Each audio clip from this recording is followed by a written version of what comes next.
Assalamu alaikum dear students. The next topic is the causes of malnutrition, यानी कि malnutrition की कौन कौन सी वजूहात हैं. The biggest reasons of the malnutrition is the famine.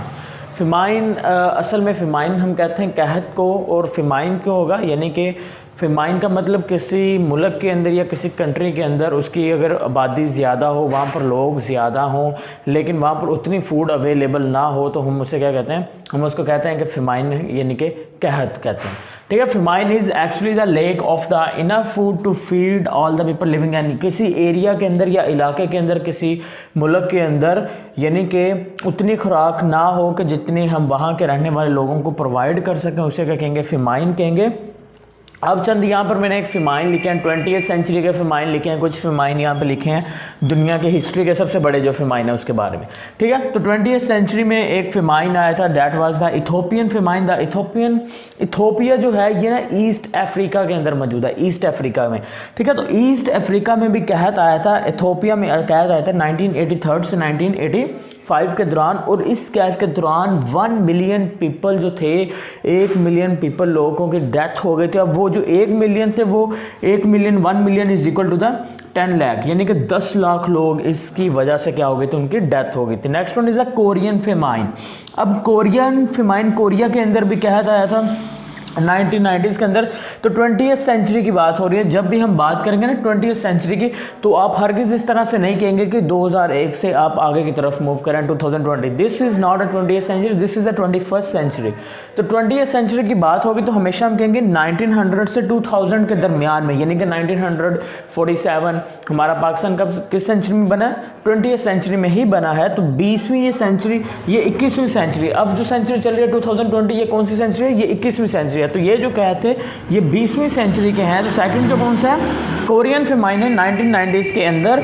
यहाँ पर क्या था, अब कोरिया की जो आबादी है ना, ये काफ़ी बड़ा था. क्योंकि कोरिया को अगर हम देखते हैं ना, कोरिया की आबादी इतनी ज़्यादा नहीं थी. क्यों नहीं, इथोपिया बहुत बड़ा, यानी कि यहाँ पर आबादी के रहने वाले लोग काफ़ी ज़्यादा हैं, लेकिन कोरिया के अंदर तकरीबन 2.5 करोड़ से 3 करोड़ के करीब बस सारे लोग होंगे पूरे मुल्क के अंदर. इंडिया के अंदर 131 अरब हैं, पाकिस्तान के अंदर सिर्फ 22 करोड़ या उससे थोड़े ज़्यादा होंगे. तो यहाँ पर सिर्फ 2 से 3 करोड़ थे. अब 2 से 3 करोड़ में से भी देखें तो 2 से 2.5 लाख से 3.5 लाख जो पीपल थे, उनकी क्या हो गई थी, डेथ हो गई थी कोरियन फ़िमाइन के अंदर. ये 20वीं सदी के अंदर ही था. दुनिया के सबसे या हिस्ट्री के सबसे बड़ा जो फ़िमाइन है, that was a China famine. China का जो फ़िमाइन था ये हिस्ट्री का सबसे बड़ा फ़िमाइन है, 1959 से 61 तक रहा है, और यहाँ पर 40 मिलियन पीपल लोगों की डेथ हो गई थी. पहले में सिर्फ 1 मिलियन थी, यहाँ पर 2 से 3 लाख थी. मैंने इसको डेंजरस इसलिए कहा बिकॉज इसकी आबादी कम थी. अब चाइना जिसकी आबादी क्या है, बहुत ज़्यादा है, पूरी दुनिया में सबसे ज़्यादा आबादी किस कंट्री की, चाइना की ही है. और यहाँ पर इस फ़िमाइन में कितने लोगों की डेथ हुई थी, 40 million. 1 million is equal to the 10 lakh. Next one is the Bengal famine के 1770s के अंदर आया, 1770 में आया था, और इस फ़िमाइन के अंदर भी कितने लोगों की डेथ हो गई, 10 मिलियन लोगों की डेथ हो गई थी. अब नेक्स्ट है कि फ़िमाइन की कौन सी बड़ी वजूहात होती हैं, काजेज़ हैं. चंद एक वजूहात हैं जिसकी वजह से फ़िमाइन होगा, और उसी की वजह से क्या होगी, माल न्यूट्रिशन होगी. ठीक है. ओके. फर्स्ट वन है unequal distribution of the food. Unequal distribution of food यानी कि खुराक की गैर मुसावी तकसीम. अब इस कंट्री की, इस वर्ल्ड की हम बात करते हैं ना, इस वर्ल्ड के अंदर कुछ कंट्रीज़ ऐसे हैं जो डेवलप्ड कंट्रीज़ हैं, कुछ कंट्रीज़ ऐसे हैं जो डेवलपिंग कंट्रीज़ हैं. तो डेवलपिंग कंट्रीज़ ऐसे कंट्रीज़ जिनमें अभी तरक्की होनी है, डेवलपिंग कंट्रीज़ यानी कि तरक्की पजीर, जो अभी तरक्की करनी है जिन ममालिक में. और डेवलप्ड कंट्रीज़ ऐसे कंट्रीज़ जिनमें तरक्की हो चुकी है, just like the United state and the United kingdom. ठीक है. या फिर इसके अलावा पेरिस की बात कर लें, these are the developed countries. But Pakistan just like a developing countries, Bangladesh is just like a developing countries, Asian countries are developing countries. तो जो डेवलप्ड कंट्रीज़ है ना, डेवलप्ड कंट्रीज़ में क्या है, खुराक ज़्यादा, वहाँ पर लोग जितने मौजूद हैं उन लोगों से भी ज़्यादा क्या होती है, खुराक वहाँ पर मौजूद होती है. लेकिन डेवलपिंग कंट्रीज़ में क्या है, वो तरक्की पजीर हैं. अब आबादी इनकी ज़्यादा है लेकिन खुराक कम मौजूद है. तो इस वजह से क्या होगा कि हम यहाँ पे लिखने के जो पहला पॉइंट है फ़िमाइन का, कहत का, ये जितने भी कहत आए हैं, इथोपिया के अंदर कहत आ गया. इसकी वजह क्या है, इसकी सबसे बड़ी जो वजह थी वो थी अनइक्वल डिस्ट्रीब्यूशन ऑफ फूड. यानी कि जिस तरह एक कंट्री के अंदर पॉलिटिक्स होती है ना, जैसे कि पीटीआई है, नून लीग है, इसी तरह से ना वर्ल्ड लेवल पे भी बहुत ज़्यादा पॉलिटिक्स होती है। जैसे कि पाकिस्तान चाइना के साथ काफ़ी ज़्यादा इंटरेक्ट करता है, और जो इंडिया है वो इंटरेक्ट कर रहा है यूनाइटेड स्टेट के साथ। तो वर्ल्ड लेवल पे भी काफ़ी सारे पॉलिटिक्स है, जिसकी वजह से क्या होती है, अनइक्वल डिस्ट्रीब्यूशन ऑफ फूड होती है। अब इन कंट्रीज़ यानी डेवलप्ड कंट्रीज़ के अंदर फूड क्या थी, बहुत ज़्यादा थी। जब इथोपिया के अंदर फिमाइन आया, इथोपिया के अंदर फिमाइन आया है, उस वक्त वहाँ के लोगों के पास खाने के लिए कोई भी चीज़ मौजूद नहीं थी। अलबत्ता उसके अलावा अगर मैं बात कर लेता हूँ यहाँ पर डेवलप्ड कंट्रीज़ की, तो डेवलप्ड कंट्रीज़ के अंदर खुराक बहुत ही ज़्यादा अवेलेबल थी, बहुत ही ज़्यादा एक्स्ट्रा मौजूद थी उस वक्त इन कंट्रीज़ के अंदर। तो अगर खुराक की मसावी तकसीम होती तो फिमाइन ना होता। तो फिमाइन की जो सबसे बड़ी वजह है वो क्या है, अनइक्वल डिस्ट्रीब्यूशन। और ये अनइक्वल डिस्ट्रीब्यूशन क्यों हुई है, पॉलिटिक्स की वजह से हो जाती है। Next one is the drought.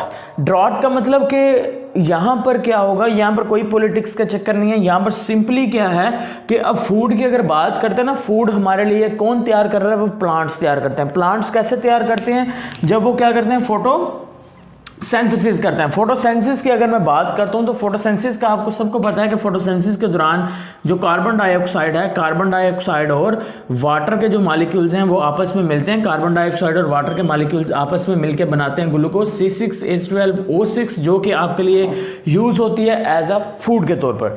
तो जब यहाँ पे देखिए, जब पानी नहीं होगा तो फोटोसिंथेसिस नहीं होगी, फोटोसिंथेसिस नहीं होगी तो फूड प्रिपेयर भी नहीं होगी, जब खुराक तैयार नहीं होगी तो खुराक की किल्लत हो जाएगी, फिमाइन की तरफ मूव कर जाएंगे हम। ठीक है, drought is the second major reason because here is the water is not available, photosynthesis does not अकर।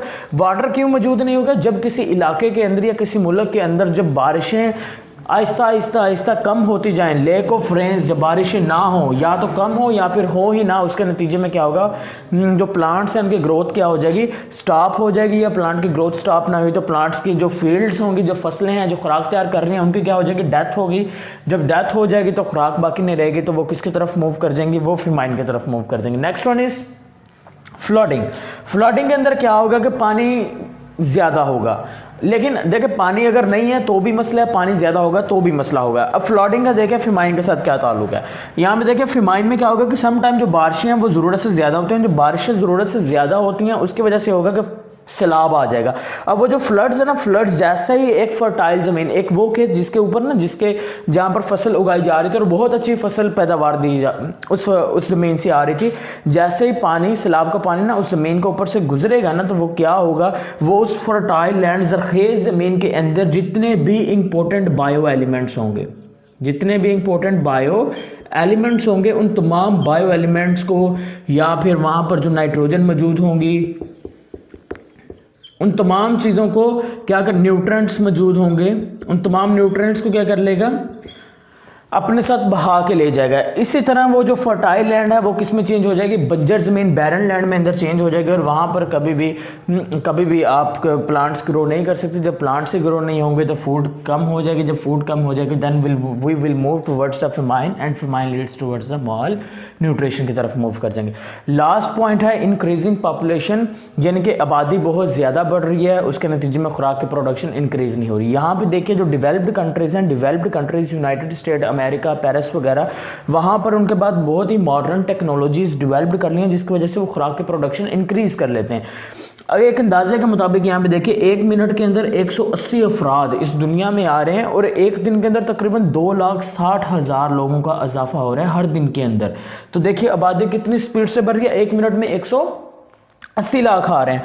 तो पॉपुलेशन इंक्रीज होती जाएगी, लेकिन उसके नतीजे में हम फूड इंक्रीज की प्रोडक्शन इंक्रीज नहीं होती। ये जो प्रोसेस है ना, ये जो प्रॉब्लम ये डेवलपिंग कंट्रीज़ में है, क्योंकि डेवलप कंट्रीज़ में आबादी इंक्रीज होती है, वहाँ पर फैमिली प्लानिंग्स भी होती हैं, और उसके साथ साथ उनके पास मॉडर्न टेक्नोलॉजीज हैं जिससे वो फूड प्रोडक्शन इंक्रीज कर रहे हैं। लेकिन यहाँ पर क्या होगा, डेवलपिंग कंट्रीज़ में हमारी जो पॉपुलेशन है वो इंक्रीज होती जा रही है, लेकिन हमारे पास ना तो मॉडर्न टेक्नोलॉजीज़ हैं जिसकी मदद से हम क्या कर सकें, फूड की प्रोडक्शन को इंक्रीज कर सकें।